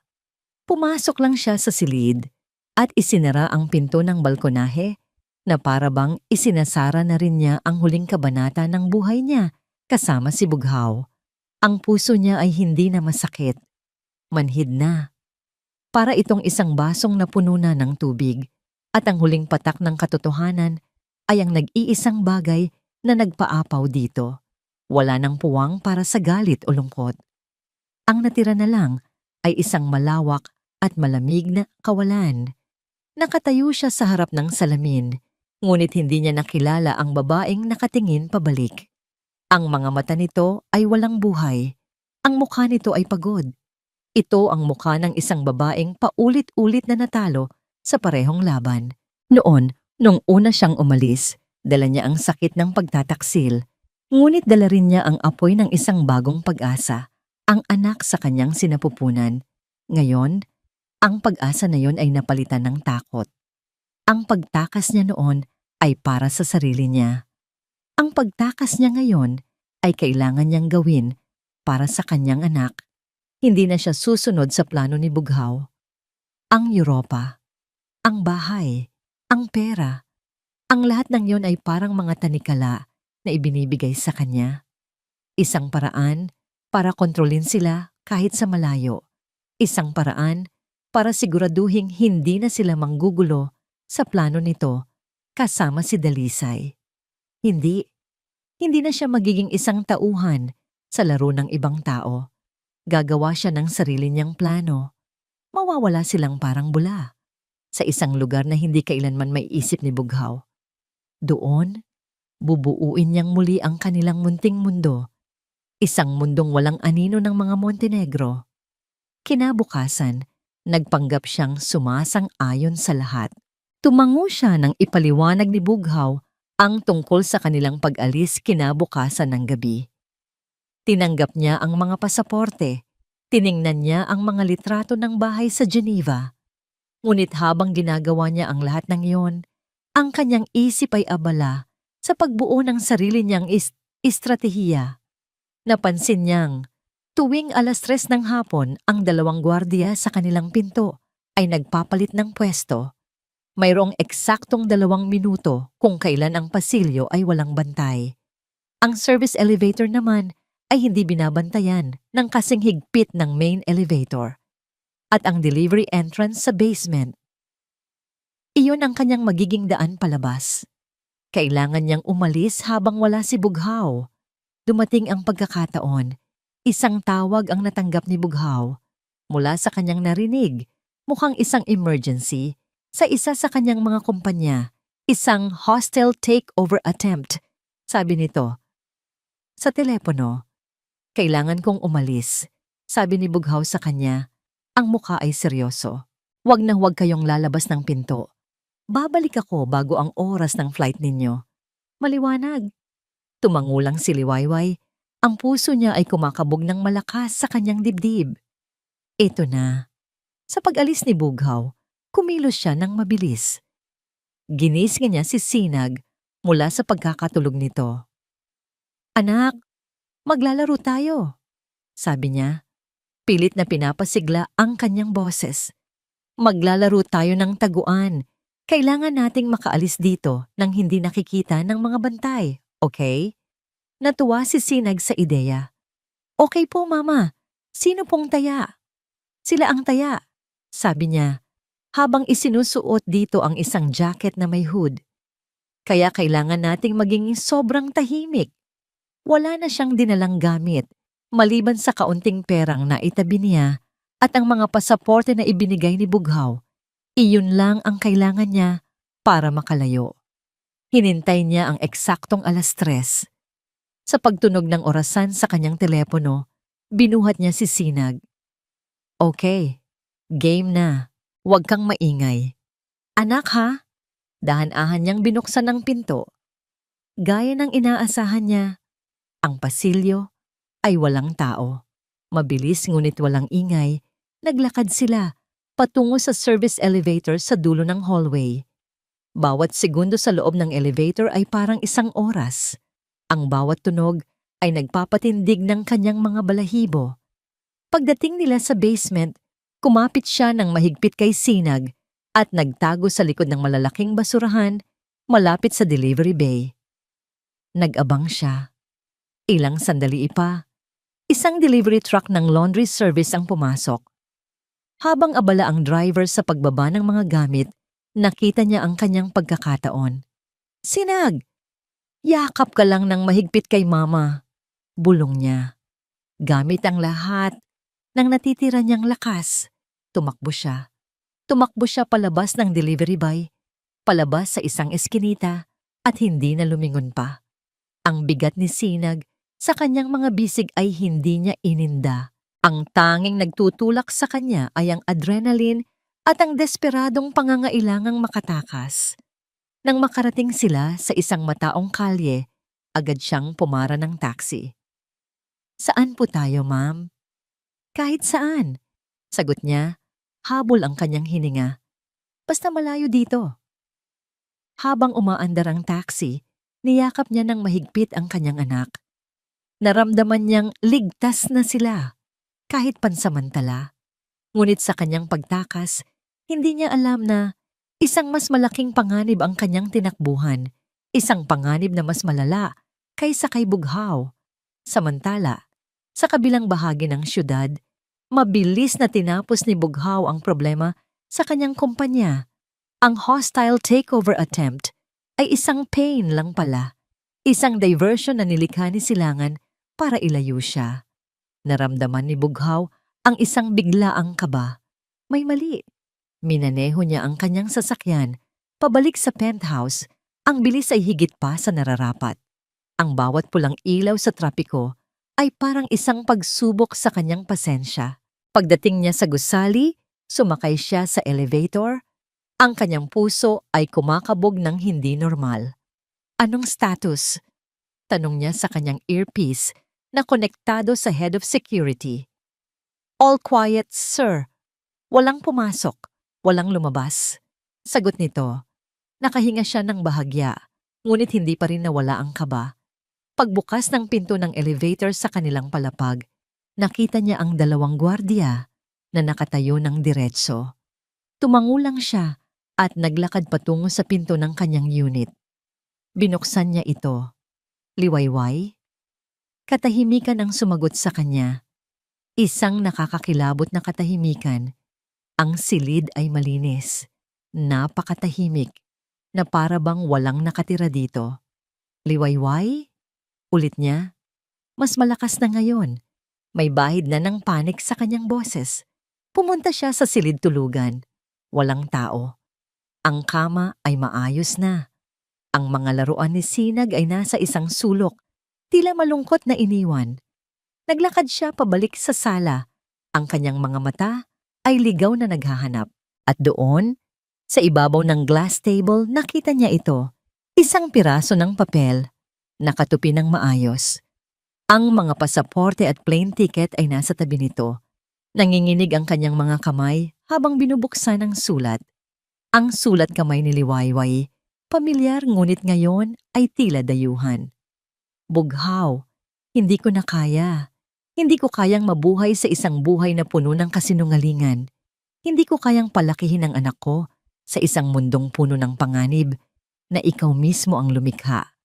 Masakit man, pero kailangan kong pumili. At pinipili ko ang kapayapaan para sa anak ko. Huwag mo na kaming hanapin. Ito na ang huling pagtalikod ko sa'yo. Maging malaya ka na. Maging masaya ka na sa plano mo. Liwayway. Ang papel ay nahulog mula sa kanyang mga kamay. Ang kanyang mga binti ay biglang nanghina at napaluhod siya sa sahig. Ang malawak at marangyang penthouse ay biglang naging isang malamig at walang laman na selda. Hindi, bulong niya. Hindi. Ang lahat ng kanyang ginawa, ang lahat ng kanyang sakripisyo, ang pagpapanggap, ang pagiging kontrabida sa sarili niyang kwento, lahat ng iyon ay para protektahan sila. Ngunit ang kanyang mga aksyon, ang kanyang mga pader, ang kanyang katahimikan, iyon mismo ang nagtulak sa kanila palayo, diretso sa panganib na pilit niyang iniiwasan. Hindi niya alam kung nasaan sila. Walang nakakaalam. At alam niyang si Silangan Reyes, sa mga oras na ito, ay malamang na nagdiriwang na. Dahil si Liwayway at Sinag, sa kanilang pag-aakalang tumatakas sila tungo sa kalayaan, ay naging isang madaling target na ngayon. Ibinagsak ni Bughaw ang kanyang kamao sa sahig, isang sigaw ng purong pagkabigo at sakit ang kumawala mula sa kanyang lalamunan. Isang sigaw na walang sino mang nakarinig. Sa wakas, gumuho na ang pader. Ngunit huli na ang lahat. Nawala na sila. Ang galit ni Bughaw ay isang bagyo. Sa loob ng ilang minuto, matapos niyang mabasa ang sulat, ang kanyang penthouse ay naging sentro ng isang maelstrom. Inatasan niya ang bawat tauhan niya, ginamit ang bawat koneksyon, at pinakilos ang bawat asset na mayroon siya. Ang kanyang mga utos ay mabilis at walang paligoy. Hanapin ninyo sila. Suriin ang bawat CCTV sa syudad. I-monitor ang lahat ng bus terminal, paliparan at daungan. Hanapin ninyo ang taxi na sinakyan nila. Gawin ninyo ang lahat. Ngayon na. Para siyang isang general na napapaligiran ng kaaway. Ngunit ang pinakamalaking kalaban niya ay oras. Bawat segundong lumilipas, mas lumalayo si Liwayway. Bawat minutong nawawala sila, mas lumalapit sila sa panganib. Isang tawag ang nagpabilis ng tibok ng kanyang puso. Sir, natrack po namin ang taxi. Ibinaba niya ang mag-ina sa North Harbor, Pier 4. Ang daungan? Siyempre. Doon madaling maglaho sa gitna ng libo-libong tao. Madaling sumakay sa isang barkong papunta sa kung saang probinsya. Iyon ang perpektong lugar para magtago. Papunta na ako dyan, sabi niya. Sabay kuha ng susi ng kanyang kotse. Samantala, sa North Harbor, basang-basa na sa ulan si Liwayway habang buhat-buhat pa rin si Sinag na natutulog na ngayon sa kanyang balikat. Ang ingay ng daungan, ang busina ng mga barko, ang sigaw ng mga kargador, ang malakas na buhos ng ulan ay nakadaragdag sa kanyang pagkalito. Nakahanap siya ng masisilungan sa isang waiting shed. Nanginginig sa ginawat takot. Nakabili na siya ng tiket para sa isang RoRo, roll-on roll-off, na barko na papuntang Cebu. Mula doon, bahala na. Ang mahalaga ay makalayo sila. Mama, nilalamig po ako. Ungol ni Sinag na bahagyang nagising. Hinubad ni Liwayway ang kanyang manipis na jacket at ibinalot ito sa anak. Niyakap ito ng mahigpit. Konting tiis na lang, anak. Malapit na tayong umalis. Tumingin siya sa malaking barko na naghihintay sa daungan. Iyon ang kanilang pag-asa. Ngunit habang tinititigan niya ito, isang pamilyar na itim na kotse ang humarurot at biglang huminto ilang metro lang mula sa kanila. Bumukas ang pinto. Si Bughaw. Ang puso ni Liwayway ay tila nalaglag sa kanyang tiyan. Paano? Paano siya nahanap? Bumaba si Bughaw mula sa kotse, hindi alintana ang malakas na ulan na agad bumasa sa kanyang mamahaling suit. Ang kanyang mukha ay hindi na malamig. Ito ay mukha ng isang taong nasa bingit ng pagkasira. Puno ng desperasyon, galit at isang emosyon na ngayon lang nakita ni Liwayway sa kanya. Takot.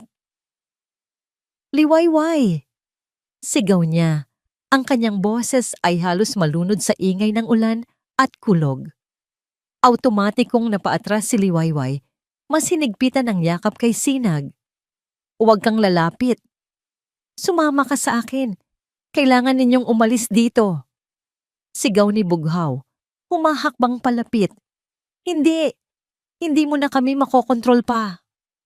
Ang kanilang mga sigaw ay parang mga kidlat na nagpapaligsahan sa kalangitan. Ang mga tao sa paligid ay napapatingin, ngunit walang nangahas na makialam. Wala kang alam sa kung anong panganib ang paparating. Sigaw ni Bughaw. Ginagawa ko ito para protektahan kayo. Protektahan? Tumawa si Liwayway ng mapait. Ang kanyang tawa ay puno ang sakit. Ang pagprotekta ba ay ang pagtatago ng mga sekreto? Ang pagprotekta ba ay ang pagpili sa ibang babae habang sinisira mo ang pamilya mo? Huwag mo akong lokohin, Bughaw. Narinig kita. Narinig ko ang plano ninyo ni Dalisay. Doon natigilan si Bughaw. Ang galit sa kanyang muka ay napalitan ng sakit. Sa wakas, naintindihan na niya. Iyon ang huling patak. Iyon ang nagtulak sa kanya palayo. Hindi mo naintindihan. Sabi niya, ang kanyang boses ay basag na. Ang plano namin ay para iligtas ka. Sinungaling. Hindi. Sigaw niya, ang kanyang boses ay umalingaw-ngaw sa buong daungan. Mas malakas pa sa kulog. At sa wakas, bumigay ang lahat ng pader na itinayo niya. Ang lahat ng katotohanang kinimkim niya sa loob ng 5 taon ay sumabog palabas na parang isang rumaragasang ilog. Ang lalaking nagbabanta sa inyo ay si Silangan Reyes. Sigaw niya, ang ulan ay humahalo. Sa mga luhang, hindi niya namalayang dumadaloy na pala sa kanyang mga pisngi. Namuhunan ng pamilya niya sa kumpanya ng aking ama, maraming taon na ang nakalipas. Nalugi sila dahil sa isang masamang desisyon ni Papa. Pagkatapos noon, nagpakamatay ang ama nila. At isinumpa ni Silangan na gagantihan niya ako. Isinumpa niya na sisirain niya ang lahat ng mamahalin ko, tulad ng pagsira raw namin sa pamilya niya. Napatigil si Liwayway. Ang mga salita ay parang mga suntok na tumatama sa kanya, isa-isa. Noong gabing iyon, pagpapatuloy ni Bughaw, ang kanyang boses ay puno ng pait. Noong gabing ibinigay ko sa iyo ang annulment papers. Iyon ay dahil nakatanggap ako ng isang litrato. Isang litrato mo na palabas ng ospital. Hawak ang resulta ng ultrasound mo. May kasamang mensahe. Ang ganda naman ng magiging pamilya mo. Sayang kung hindi matutuloy. Itinulak kita palayo, Liwayway, dahil iyon ang tanging paraan na alam ko para ilayo ka sa panganib. Mas gugustuhin kong kamuhian mo ako habang buhay ka, kaysa mahalin mo ako habang nasa hukay ka. Ang bawat salita ay isang piraso ng isang palaisipan na ngayon ay nabubuo sa isipan ni Liwayway. Ang lamig, ang distansya, ang pagpapanggap. Si Dalisay, bulong niya. Si Dalisay ay kapatid niya. Ginamit siya ni Silangan para maging pain, para ipakita sa lahat na mayroon akong ibang babae. Pero sa likod ng lahat, tinutulungan ako ni Dalisay. Siya ang nagbibigay sa akin ng impormasyon tungkol sa mga plano ng kapatid niya dahil gusto na rin niyang matapos ang kabaliwan na ito. Ang katotohanan, ang buo at napakasakit na katotohanan. Bumagsak ito kay Liwayway na parang isang malaking alon.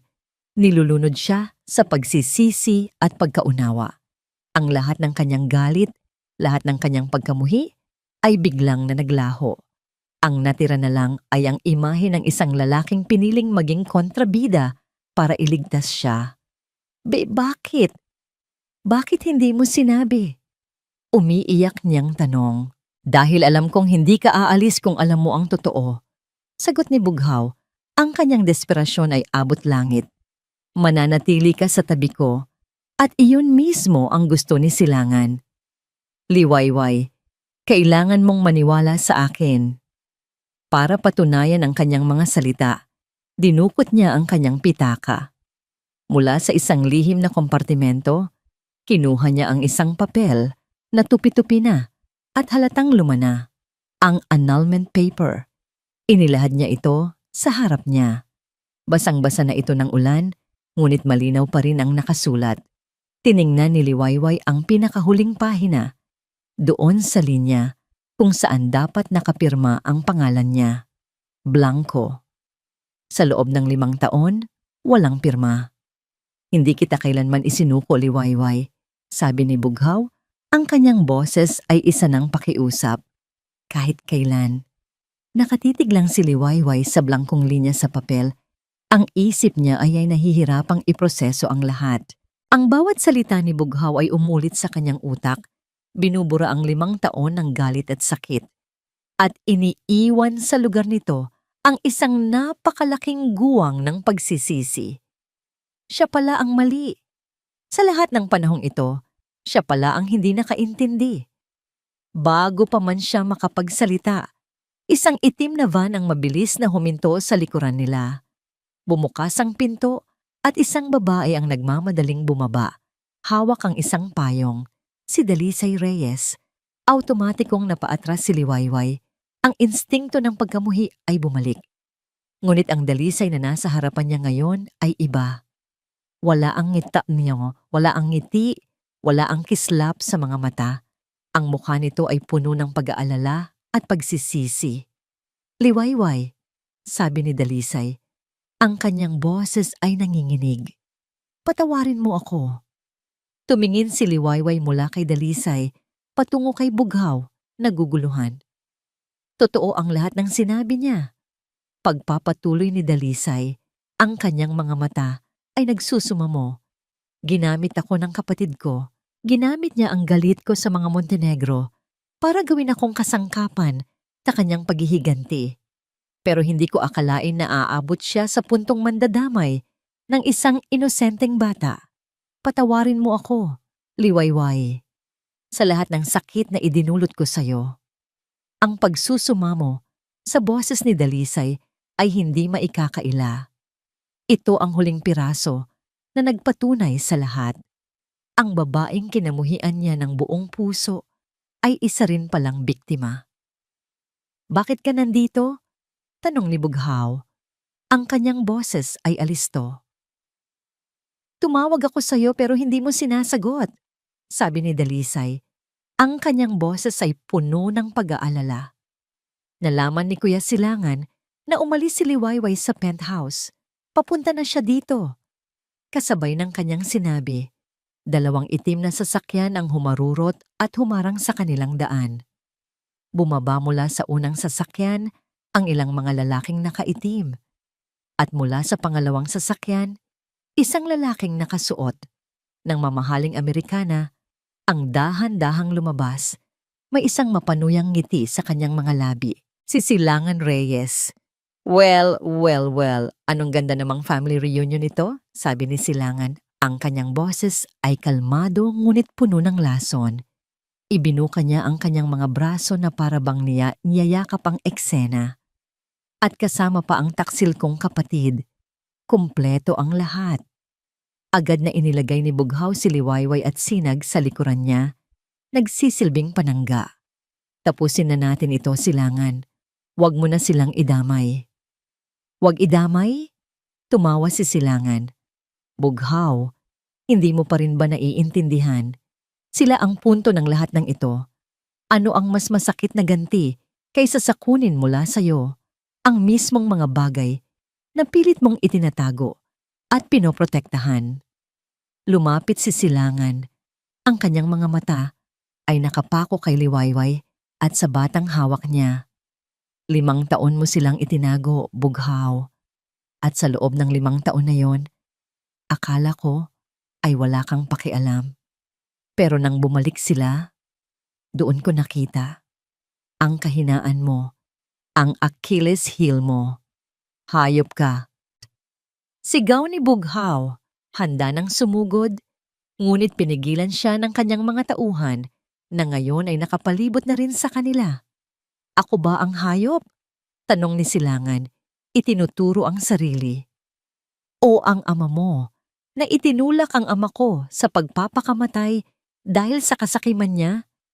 Pamilya ko ang sinira ninyo, kaya pamilya mo rin ang sisirain ko. Sa gitna ng kaguluhan, naramdaman ni Liwayway ang paggalaw ni Sinag. Nagising ito dahil sa sigawan. Mama, anong nangyayari? Sino sila? Niyakap ni Liwayway ang kanyang anak. Huwag kang matakot, anak. Nandito si Mama. Ngunit ang tapang niya ay isang palabas lang. Sa loob-loob niya, nanginginig siya sa takot. Tama na, kuya, sigaw ni Dalisay. Humarang sa pagitan ng kanyang kapatid at Nina Bughaw. Hindi kasalanan ng bata ang mga nangyari noon. Huwag mong hayaang lamunin ka ng galit mo. Tumabi ka, Dalisay, banta ni Silangan. Ngunit bago pa man may mangyari, isang tunog ang pumailan lang sa hangin. Ang tunog ng mga sirena ng pulis. Mabilis at papalapit. Nanlaki ang mga mata ni Silangan sa gulat. Lumingon siya kay Bughaw na ngayon ay may isang maliit at mapagwaging ngiti sa kanyang mga labi. Akala mo ba, hahayaan kong pumunta dito nang walang backup plan? Sabi ni Bughaw. Lahat ng pag-uusap natin sa telepono sa loob ng nakaraang taon, lahat ng pagbabanta mo, nakarecord. At ang envelope na ibinigay ko kay Dalisay kagabi, iyon ang kopya ng lahat ng ebidensya na isinumite na niya sa mga pulis kaninang umaga. Ang mukha ni Silangan ay nag-iba mula sa pagiging mayabang tungo sa purong galit at pagkabigo. Sinubukan niyang tumakbo pabalik sa kanyang sasakyan, ngunit huli na ang lahat. Ang mga pulis ay nakapalibot na sa kanila. Silangan Reyes, arestado ka. Habang pinupusasan ng mga pulis si Silangan, ang huling tingin nito ay napunta kay Bughaw, isang tingin na pununo ng walang katapusang pagkamuhi. Hindi pa tayo tapos, Montenegro. Sigaw nito bago ipasok sa police car. Nang mawala na ang mga sasakyan ng pulis, isang nakabibinging katahimikan ang pumalit. Ang ulan ay tumila na. Ang dilim ay unti-unting napapalitan ng malamlam na liwanag ng bukang Liwayway na paparating. Tapos na. Dahan-dahang lumingon si Liwayway kay Bughaw. Ang lahat ng lakas sa kanyang katawan ay tila nawala. Nakita niya ang mga pasa sa mukha ni Bughaw mula sa maliliit na gulo, ang pagod sa kanyang mga mata, at ang bigat ng 5 taong pagsasakripisyo sa kanyang mga balikat. Walang nagsalita. Hindi na kailangan. Naglakad siya palapit dito at sa unang pagkakataon, sa loob ng napakatagal na panahon, hinayaan niyang makita nito ang lahat. Ang kanyang pagsisisi, ang kanyang pasasalamat, ang kanyang pag-unawa. Lumapit din si Dalisay sa kanila. Liwayway, aalis na ako. Sana balang araw, mapatawad mo ako. Tumalikod na ito para umalis, ngunit pinigilan siya ng boses ni Liwayway. Salamat, sabi niya. Isang simpleng salita, ngunit puno ng kahulugan. Ngumiti si Dalisay ng malungkot bago tuluyang umalis. Naiwan silang 3, siya, si Bughaw, at ang natutulog na si Sinag. Ang hangin sa pagitan nila ay hindi na mabigat. Gumaan na ito, na para bang isang malaking tinik ang nabunot mula sa kanilang mga puso. Dahan-dahang hinawakan ni Bughaw Ang kamay ni Liwayway, ang kanyang hawak, ay mainit at sigurado. Tumingin ito sa kanya. Ang mga mata nito ay puno ng mga emosyon na matagal na nitong itinago. Uwi na tayo, tanong nito. Ang kanyang boses ay malumanay. Tayong tatlo. Ilang buwan nang lumipas. Ang hangin sa lungsod ng Taladiwa ay hindi na kasing bigat ng dati para kay Liwayway. Ang penthouse na minsan ay naging kulungan niya ay isa na ngayong tahanan. Ang mga pader na dati sumasakal sa kanya ay ngayon ay puno ng mga litrato. Mga litrato ni Sinag na tumatawa, mga litratong kuha mula sa kanilang mga lakad sa parke, at isang litrato nilang tatlo, ang una nilang tunay na family picture. Mula sa bintana ng kusina, pinapanood ni Liwayway ang mag-ama sa hardin. Ang hapon ay ginintuan at ang sinag ng araw ay tila lalong nagpapatingkad sa eksenang nasa harap niya. Tinuturuan ni Bughaw si Sinag kung paano sumipa ng bola, ngunit ang Bughaw na nakikita niya ngayon ay malayong malayo na sa pader ng yelo na kanyang nakilala. Ang kanyang mga balikat ay hindi na tensyonado. Ang kanyang mga labi, na dati laging isang tuwid na linya, ay ngayon ay mabilis na bumubuo ng isang nangiti. Ganyan nga, champion. Sipa, sigaw ni Bughaw, kasabay ng malakas na tawa nang gumulong ang bola sa ibang direksyon. Tinakbo ni Sinag ang bola at muling sumipa. Pero sa pagkakataong ito, natumba siya sa malambot na damuhan. Bago pa man makaiyak ang bata, nandoon na agad si Bughaw. Binuhat ito at inihagis ng bahagya sa hangin. Ang malakas na tawa ni Sinag ay musika sa pandinig ni Liwayway. Ito na ang kanyang bagong araw-araw. Isang buhay na puno ng maliliit, ngunit mahahalagang sandali. Ang paggising sa umaga na katabi, ang dalawang pinakamamahal niyang lalaki. Ang pag-uusap nila ni Bughaw sa gabi, hindi na tungkol sa mga takot at pagdududa, kundi tungkol sa mga pangarap at plano para sa kanilang pamilya. Ang pagpapatawad ay hindi dumating sa isang iglap. Ito ay isang proseso. May mga gabing nagigising pa rin si Liwayway mula sa mga bangungot ng nakaraan. Ngunit sa tuwing mangyayari iyon, naroon si Bughaw, gising at naghihintay. Handang yakapin siya hanggang sa mawala ang kanyang mga takot. Natutunan nilang mag-usap, natutunan nilang magtiwala. Dahan-dahan, binubuo nilang muli ang pundasyong nasira ng mga kasinungalingan at sakripisyo. Mama, halika po. Laro tayo. Tawag sa kanya ni Sinag. Ngumiti si Liwayway at lumabas para samahan sila. Sa sandaling iyon, sa gitna ng hardin, habang pinagpapasahan nila ang bola, naramdaman niya ang isang kontento na hindi pa niya naramdaman kailanman. Buo sila. Kinagabihan, niyaya siya ni Bughaw na lumabas.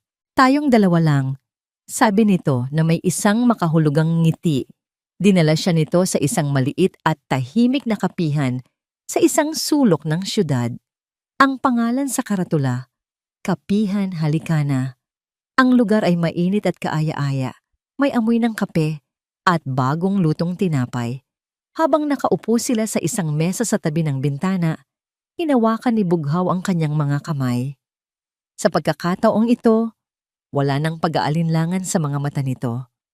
Ang naroon lang ay isang dalisay at malalim na pagmamahal. Habang tinititigan niya ang babaeng nasa harap niya, ang babaeng dumaan sa impyerno dahil sa kanya, alam ni Bughaw na ito na ang tamang sandali. Ang kaba sa kanyang dibdib ay iba.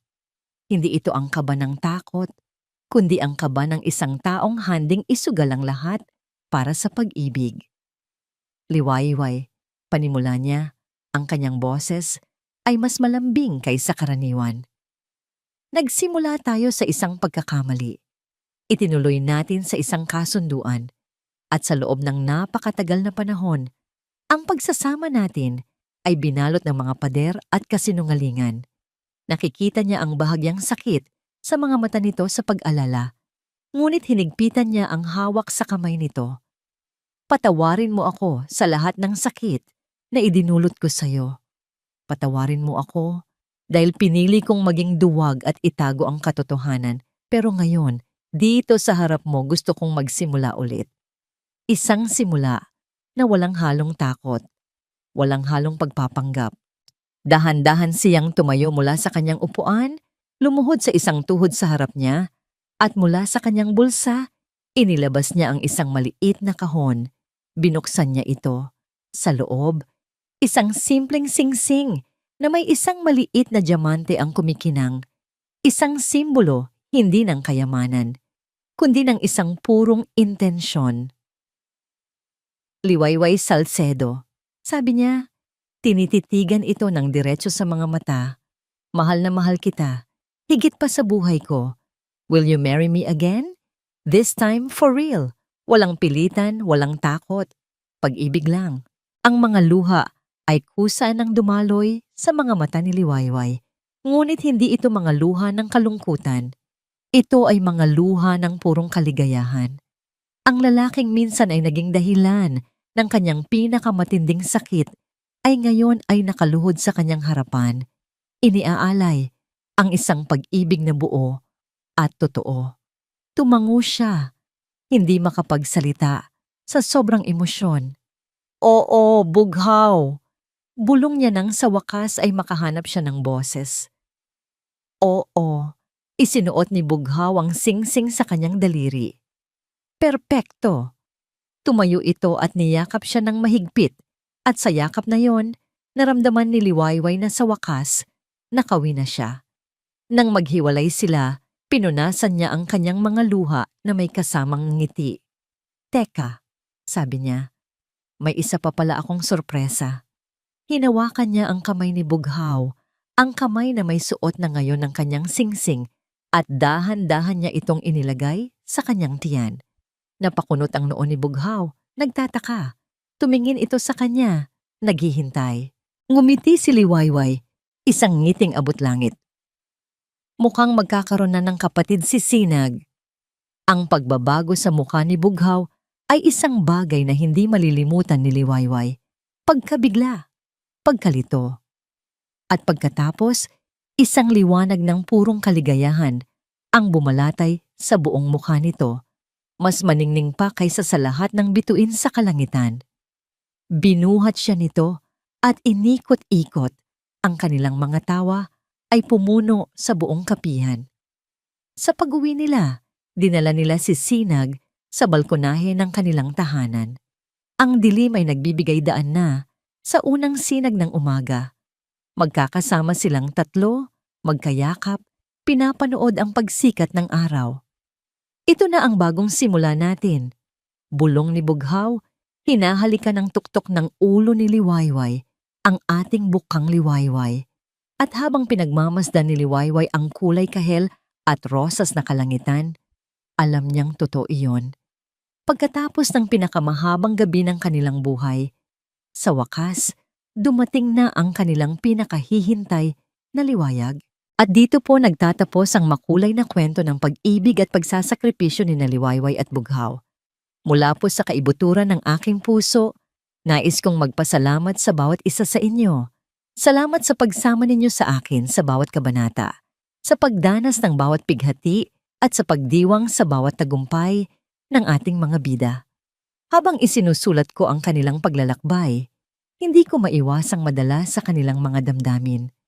Naramdaman ko ang bigat sa dibdib ni Liwayway at ang tahimik na pasanin ni Bughaw.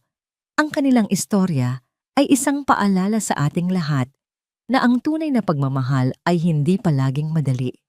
Ito ay may kasamang sakripisyo, pag-unawa, at higit sa lahat, pagpapatawad. Ipinakita nila sa atin na kahit gaano pa kadilim ang gabi, palaging may pag-asang sisikat na muli ang isang bagong umaga. Ngayon, nais ko namang marinig ang inyong tinig. Ano ang aral na inyong napulot? Aling bahagi ng kwento ang pinakatumatak sa inyong puso? Ibahagi po ninyo ang inyong mga saloobin sa comment section sa ibaba. Ang inyong mga kwento at pananaw ay mahalaga sa akin. Muli, maraming salamat po. Ang inyong pakikinig ang nagbibigay buhay sa bawat salitang aking isinusulat hanggang sa ating susunod na pagkikita sa panibagong kwento. Naway baunin ninyo ang pag-asa at pagmamahal sa inyong mga puso.